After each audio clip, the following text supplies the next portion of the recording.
فرمایا ساری کائنات کے علم کا نچوڑ قرآن ہے، بے شک، اور قرآن نتر کر، یہ پنجابی کا ایک لفظ ہے، اور اس کا نچوڑ سورت فاتحہ ہے۔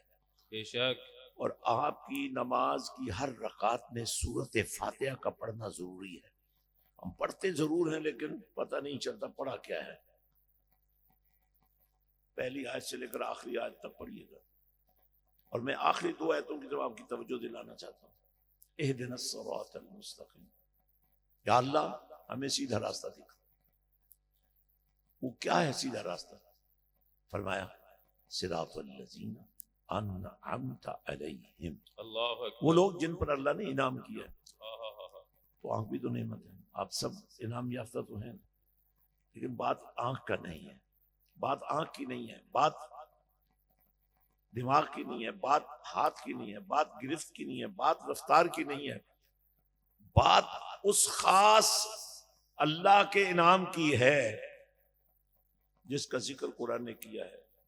اللہ فرماتے ہیں انعم اللہ علیہم من النبیین۔ اللہ اکبر، یار کوئی نہ سمجھے کہ میں انعام یافتہ ہوں، النبیین سے بات شروع کی۔ اللہ کی نعمتوں کا سب سے بڑا محور کون ہے؟ انبیاء ہے۔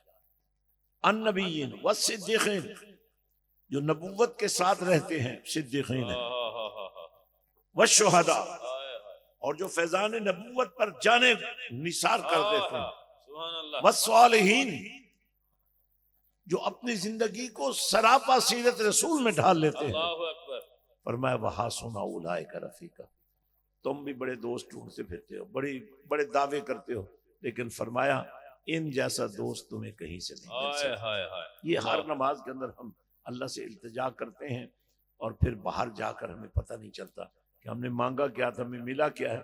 اور ساتھ ہی ایک اور بات فرما دی، غیر المغضوبی، فرمایا اس دھرتی پر شیطان کی مانند بہت سارے لوگ ہیں جو میرے غضب کا شکار ہو چکے ہیں، جن کی صورتیں بدلی تھیں، جن کے چہرے مسخ ہوئے تھے، وہ نبیوں کی امتیں تھیں، لیکن انہوں نے امتی ہو کر اپنے اپنے نبی کی عزت نہیں کی۔ اللہ نے فرمایا نکل جاؤ میرے دربار سے، بندر بنا دیا، خنزیر بنا دیا۔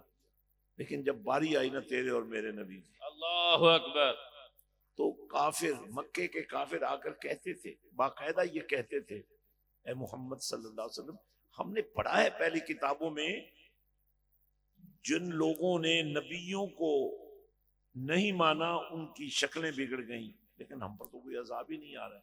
اس کا جواب اللہ نے دیا، وما کان اللہ لیعذبہم وانت فیہم۔ اللہ، بے شک، اے کملی والے، ان کو اندازہ ہی نہیں ہے کہ یہ کیوں عذاب سے بچے، وانت فیہم، ہائے ہائے ہائے، اور یہ جو آپ ان کے درمیان موجود ہیں پھر کیسے میں عذاب بھیج دوں؟ ہائے ہائے ہائے، واہ واہ، یہ تو کافروں کا حال ہے۔ تو مسلمانوں اللہ اکبر، نبی کے بن جاؤ، اللہ اکبر، غیر المغضوب، جن پر اللہ کا غضب ہوا ہے ان سے علیحدہ ہو جاؤ، علیہم وللضالین، اور جو گمراہ ہو گئے۔ گمراہ سمجھتے ہیں؟ آپ نے جانا ہو لاہور اور بیٹھ جائیں کراچی والی گاڑی پہ، یہ گمراہ ہو گئے نا۔ کتنا فرق پڑتا ہے؟ صرف یہ راستہ اگر سمجھ نہ آئے تو بندہ کہیں سے کہیں پہنچ جاتا ہے، اور جس کو اللہ کی سمجھ نہ آئے، اللہ اور اللہ کی سمجھ اسی کو جس کو نبی کی سمجھ آئے، اور نبی کی سمجھ اس کو ہی آتی ہے جو اللہ والوں کی صحبت میں رہتا ہے۔ اور اللہ والے کون ہیں؟ اللہ والے وہ ہیں جو اللہ نے قرآن کی نورانیت عطا کی ہے اس کو عمل میں لاتے ہیں، اور یہیں آ کر ایک تفریق ہو جاتی ہے۔ ایک ہے اہل علم اور ایک ہے اہل فضل۔ اہل علم کتاب پڑھ سکتے ہیں، پڑھا سکتے ہیں، یہ بھی کم نہیں ہے، لیکن جو اہل اللہ ہیں وہ کتاب کی نورانیت کے اندر سے آپ کے لیے وہ نعمتیں لے کر آتے ہیں جن کے بعد آپ کو کسی دروازے پہ نہیں جانا پڑتا۔ اللہ اکبر۔